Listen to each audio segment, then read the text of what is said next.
Hola a todos. Bienvenidos a mi canal. Hoy hablaremos del Trans-Allegheny Lunatic Asylum. Beston Courthouse Collins Settlement, Virginia.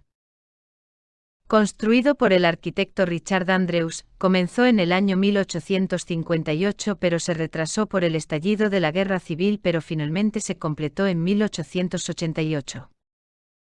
Los primeros pacientes habían llegado mucho antes, en el año 1861, mientras todavía estaba pendiente su finalización. Posteriormente, en 1913, se le llamó Beston State Hospital. Los albañiles tallaron 8 grotescos rostros en el edificio para alejar a los espíritus malignos. Puedes recoger réplicas de piedras en la tienda de regalos del Asylum. Originalmente diseñado para albergar a 250 personas, se saturó en la década de 1950 con 2,400 pacientes. Fue cerrado por la fuerza en 1994, debido al tratamiento que recibían los pacientes. La falta de atención adecuada y acceso a saneamiento provocó un gran número de muertes en el asilo.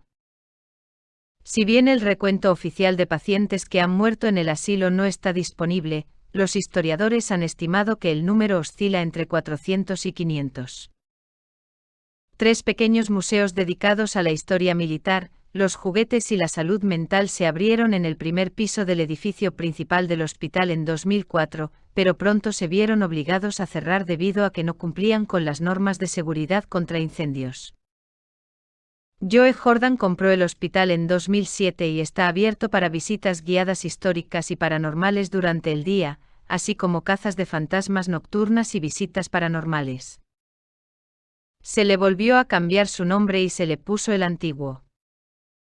El edificio principal del asilo, conocido como Kirkbride, alberga varias salas que sirven como museo, ubicadas en el primer piso.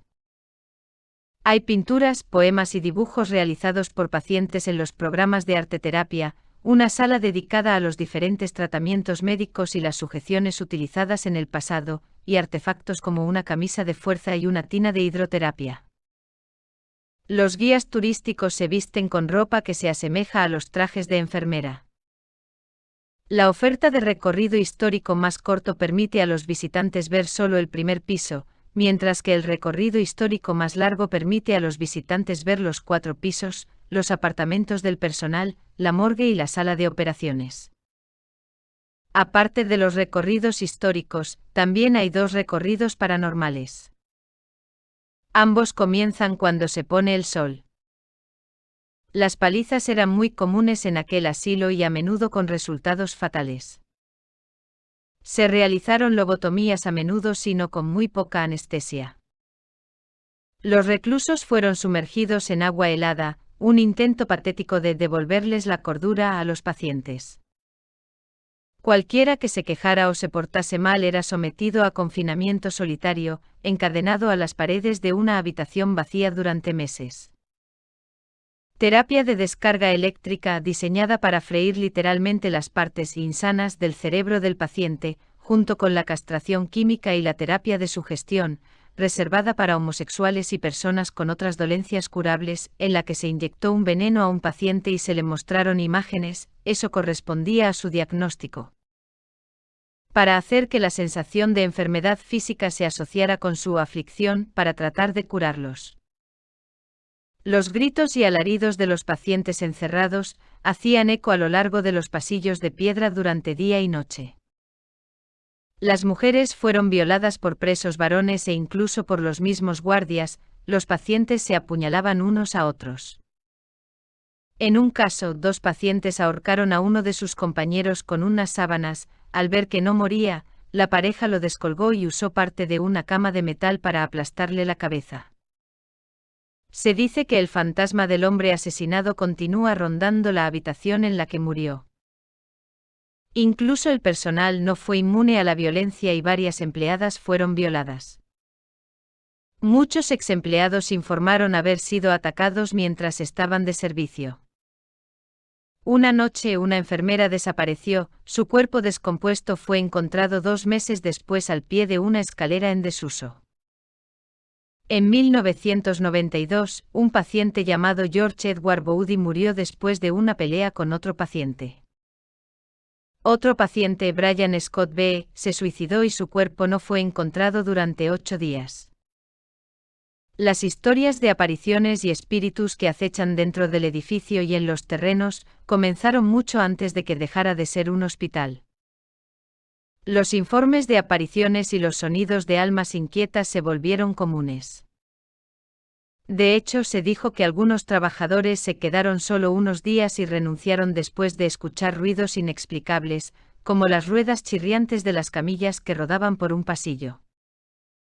Los avistamientos incluyen que el personal y los visitantes vean figuras fantasmales caminando por los pasillos de noche y viendo figuras sombrías a todas horas. Un médico incluso informó que un espíritu la siguió a su casa y continúa molestándola hasta el día de hoy. Otros han informado haber visto una bola de luz moviéndose en un pasillo y también apariciones vestidas de blanco. Los fantasmas más comunes que se ven en el manicomio incluyen a un paciente con el nombre de Ruth. Era conocida por ser muy violenta con los hombres, a menudo gritaba y arrojaba objetos cada vez que los veía. Ahora vaga por los pasillos cerca de su celda, la gente ha sido empujada contra las paredes y se escuchan silbidos por los pasillos. Figuras sombrías acechan en el segundo piso cerca de la sala 2, donde un paciente fue apuñalado 17 veces por otro interno y donde otros 2 hombres se ahorcaron de las barras de la cortina en sus habitaciones. Aquí a menudo se han visto figuras oscuras y se han grabado psicofonías donde se oye a alguien diciendo fuera.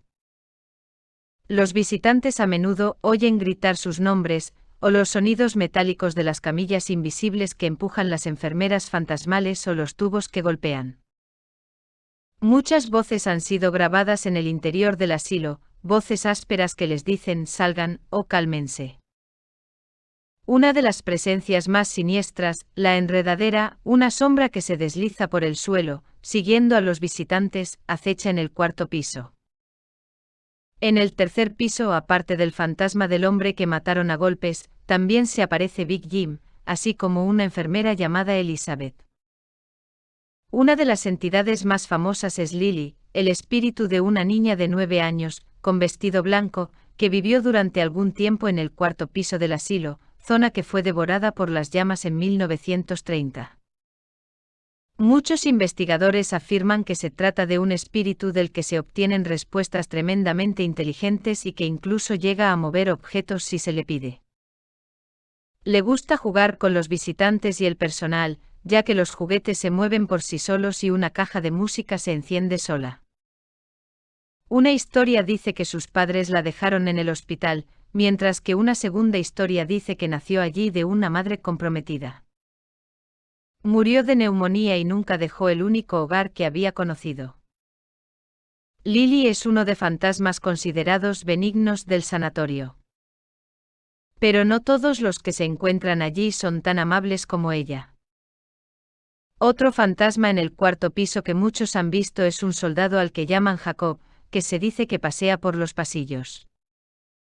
También se han escuchado numerosos sonidos sobrenaturales, incluidos gritos provenientes del interior de la sala de electrochoques, portazos misteriosos, gemidos roncos, respiraciones y risas histéricas provenientes de habitaciones vacías.